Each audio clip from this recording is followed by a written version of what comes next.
25 years ago, 5 industry leaders spearheaded the creation of the Design Build Institute of America.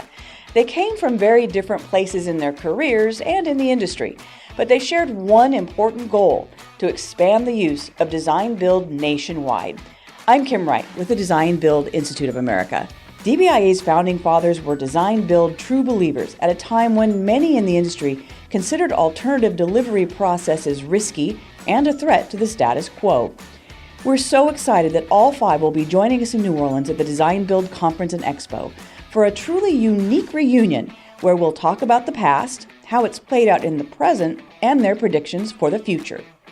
Today we're offering our listeners a sneak peek of that conversation by talking to Preston Haskell, the Haskell Company, Jim Gray, Lexington Mayor and formerly with Gray Construction, Don Warren, then with Suit Construction Company, and Rik Kunnath, now retired from Panko.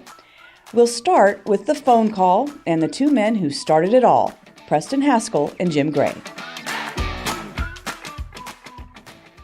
The Haskell Company was practicing design build for a number of years, and we were indeed, I think, making good progress in selling the concept of design build to owners, but it was still, our efforts were rather isolated, and I knew that there were other firms who wanted to practice design build successfully and wanted to participate in making it a better process, a better understood process, and a better in terms of saleability to owners. And I had been advocating the formation of a national association, or as a practice section of either ASCE or AIA or AGC. And in my conversations with the leadership of AIA and AGC, in the context of creating a practice section within their organization, they were generally receptive, but I ultimately decided that we needed an organization that was 100% devoted to design build, and the fact that AGC or AIA were interested in creating a practice section for design build, their primary motivation would be the delivery of a single element, that is either architecture or construction, and that truly integrated practitioners would want an organization, an industry organization that was entirely devoted to design build. I was spending a lot of time then in Japan, pitching automotive suppliers especially on their projects in the States, in the U.S. And so in Japan, the design build and the integrated approach, single source responsibility is just the way of doing business. And so we became very familiar in our company with working with our Japanese customers, but we were perplexed that we were finding it still hard to sell and to pitch it to U.S. customers. So that really was the inspiration. It was a function of frustration. The inspiration was a function of the frustration that we were experiencing. And so I remember making a phone call to Preston Haskell and asking him if he felt the same sort of frustration, and we sort of collected our thoughts and said, well, why don't we talk about this a little bit more? And that was really when we came together and then talked about it more, and then brought others into the conversation, which is always rewarding. Now, there was probably I wouldn't say a million ways to go, but you had a lot of choices. I mean, you've got a small group who are together, obviously industry leaders already. You were already all very successful in your own right. You come together. There's probably a myriad of ways to go about how to address this goal that you had set for, better improving the word of mouth and advocating for design build. Why a standalone organization? I would think that would be almost feel like a bridge too far to create something that big out of nothing. Well, I know early on Preston Haskell was thinking that maybe the AGC or the AIA would embrace this as a attached practice group, and we had conversations about that, but. I remember that Preston felt like, and others felt like, that at the end of the day, I felt like too, that at the end of the day, it needed to be an independent organization advocating for the practice, for the design build practice. And Preston was just a force of nature in this in the entire early days. Those early couple of years, he committed so much of his time and energy to this. It was really just remarkable, and really I tip my hat to him. Jim and I agreed to host a meeting in Washington with leaders of the rather nascent design build industry to discuss having or forming a national organization. And concurrently with those early efforts, I had gotten in touch with Jeff Beard, former executive director of DBIA. Yep. And Jeff had written in the ASCE Journal a very good article called, the title of which was Design Build in the Federal Sector. And I read that with much interest and called Jeff, and we agreed to meet the next time I was in Washington. And indeed, we shared the same thoughts about the future of the industry. The small industry group invited to that first meeting in Washington in 1993 knew promoting design build would be a real challenge to the status quo. Rik Kunnath, then with Pankow Builders, said they knew what they were up against. This is a major change. There's large parts of the economy who are making a very good living doing something other than what you're proposing. Yeah. and are going to find any change, including one where maybe, let's just say in the design profession, there's some fear of losing, their traditional role or business model. It's scary stuff. So, I guess it's to be anticipated that people don't simply look at the concept and see it for its value. What they're more likely to do is look at the concept and reflect it off their current business model and see whether this is good or bad for them. And in a lot of cases, the people that were making that assessment were the practitioners, again, architects, engineers, other, contractors, not in what I think Preston focused on, and I think hopefully I'd like to say the other founding group as well, is what's not best for us or any one provider constituency, but what's the best delivery system for our clients? Where are we going to get the best results for them? And if you keep your eye on that ball, I think you can certainly see why momentum for design build built.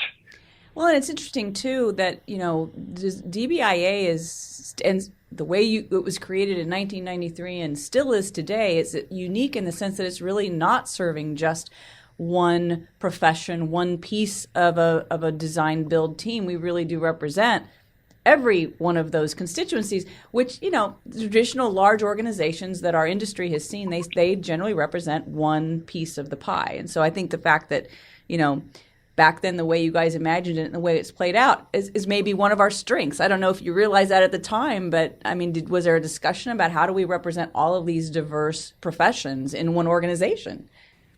Well, there was definitely recognition at the time because if you may remember that DBIA was really kind of the force behind the Federal Procurement Reform Act, which authorized design build on the federal level. I think that might have been 1996 when that got passed or something like that. But in any case, in order to get legislation passed, you need lots of voters, lots of members, lots of people calling congressmen in order to show support.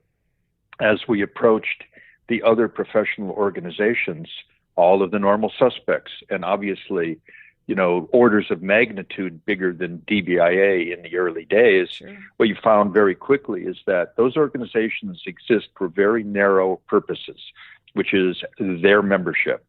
And getting everybody aligned behind a concept like this, where it was broadly beneficial to many constituencies, was really new, and I will tell you, really hard work at the time. For Don Warren, with SUIT at the time, creating an inclusive organization that served every member of a design-build team was a critical decision that set the course for future success. Well, especially the design side and engineering side was certainly, many of them, great majority of them were hesitant to accept design-build. I think they saw it as a threat. It was something they didn't understand. That really it's a partnership. It's not that you ever, at least the way DBIA and the way the founding fathers, and I think anybody that practices, we don't look at our design partners as a subcontract or subservient to the design builder. I mean, it's a team, and I think that was one of those myths, industry myths you had to overcome, and it's still a struggle out there with some. I tell designers and owners, if you hadn't done design build, you can't do design build. I mean, it's hard to. You have to really have the understanding and the mindset and be educated on how it works. And ultimately, the value of design build itself in delivering innovative, on-time and on-budget projects simply couldn't be ignored, even though its success wasn't exactly the way Rik Kunnath imagined back then. My belief at the time was that the better people understood the values of design build and the value that it brings to project outcomes, that it would just kind of naturally happen, and there'd be so much more opportunity and happy owners who have discovered this new and wonderful, magical way of building. And I was almost absolutely convinced that it would be entirely in the private sector. And the big surprise was that advancing design build in the private sector was slow, and even to this day, not nearly as impactful as what happened in the public sector, where it became an absolute tidal wave from zero to where it is today. And I just never anticipated that. It was that there was so many restrictions on procurement methodology in the public sector that it was shocking how much progress design build made. And yet when you look back on it, what you realize is that the people that were most interested in adopting design build were the people who were most dissatisfied with the status quo. And where the most dissatisfaction was on project schedules, budget busts, fighting after the fact, was really in the public sector, where where their hands were tied and where they had to take, bidders who they'd prefer not to have to be working with, but were otherwise forced to accept the low bidder. And I think on the private side, because they could already pre-select or work with people they wanted and didn't have as much restraints, they probably had better outcomes generally, right. And maybe were not quite as open to new delivery models. They were more satisfied than on the public side. And when I talk about it now, it seems pretty obvious, but at the time that was an eye-opener.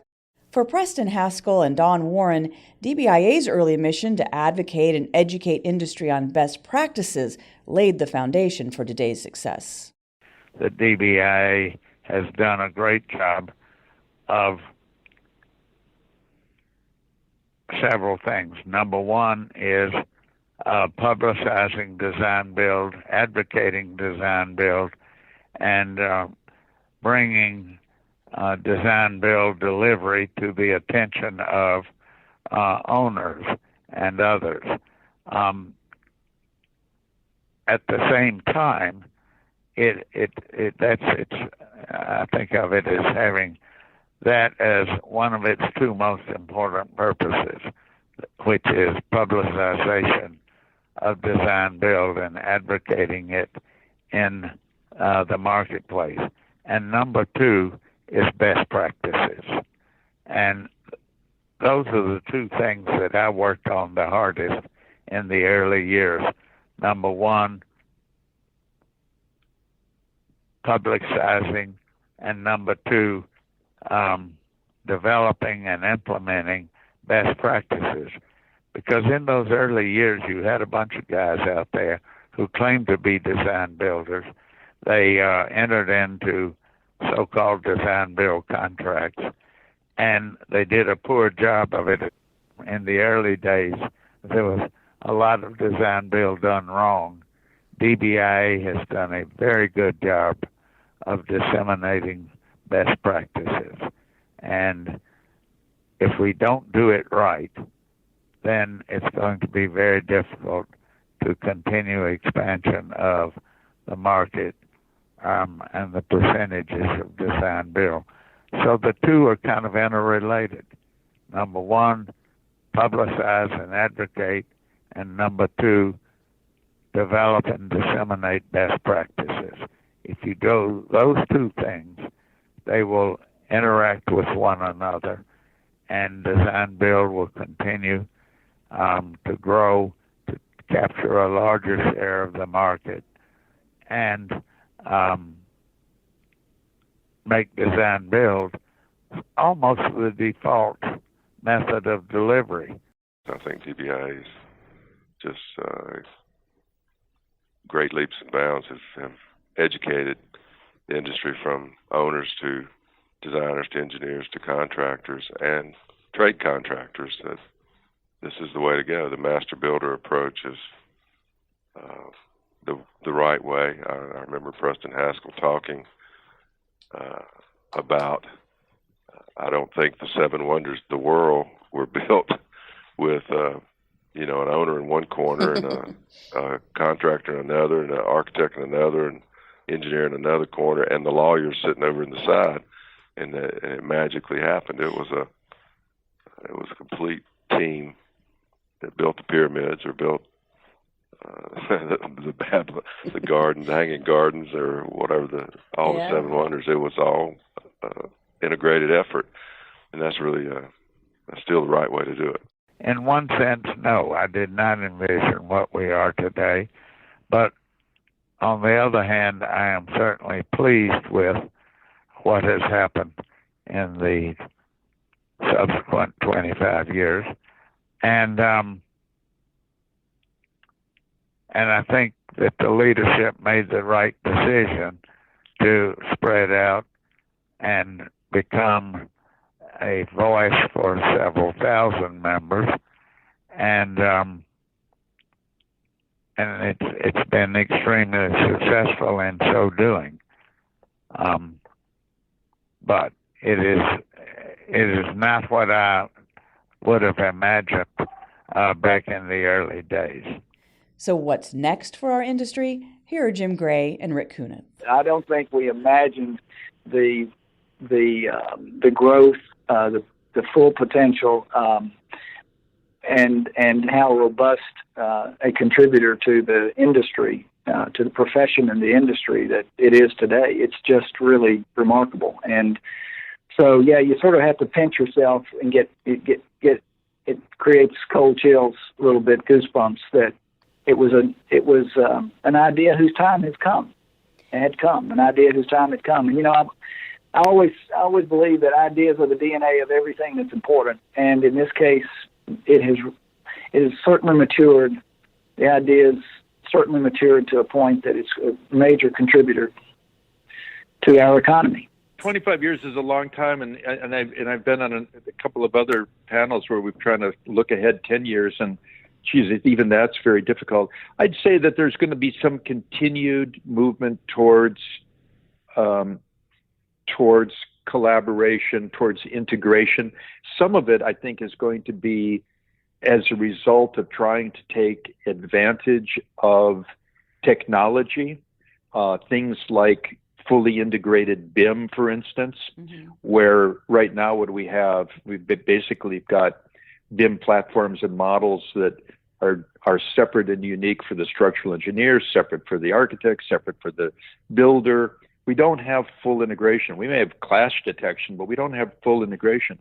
Well, if you're going to take advantage of those kinds of technologies that are really, really powerful, there's only one way to do it, and that is to get teams fully integrated, not only contractually, but fully integrated relative to the way that they're delivering design documents and they're collaborating over solutions. So I think technology is very likely to further drive delivery systems like design build, independent of all the other advantages of design build, simply to be able to take advantage of, the power of integration. Don Warren and Preston Haskell agree what was alternative 25 years ago will soon be the norm. We envision that design build, this organization, will be the voice of the industry. And I think the industry we were talking about was the voice of the design build industry at that time in '93, and probably that's what we said. But now I think the opportunity is with 44% heading toward, and the largest delivery method in the design and construction industry, being design build, that we really have the opportunity to become the voice of the design and construction industry, the whole industry, and it's not just the design build industry, but the whole. It is the right way to do it, and I think there's an opportunity to really truly be the voice of anything that's built or designed or engineered and needs to be constructed. Design build has to be considered. In other words, if you go back 25 years ago, design bid build was the default practice, and all of the government agencies and most of the owners, private sector owners, were very much imbued with design bid build being the default practice. I hope over the next 10 to 20 years that design build will capture 60 or 70% of the non-residential buildings market, and that it will become the default delivery method. So those are my thoughts about the next 10 or 20 years. And Jim Gray sums it all up this way. That there's nothing more powerful than an idea whose time has come, and it was the right timing for it, and so it has worked out very well. Very well indeed. We hope you'll join us in New Orleans November 7th through 9th for what promises to be one of the best design build conference and expos in DBIA's history. Not only will we hear from these inspiring founding fathers in our Thursday general session, but we'll be marking our anniversary in a myriad of other ways. Go to dbia.org to register.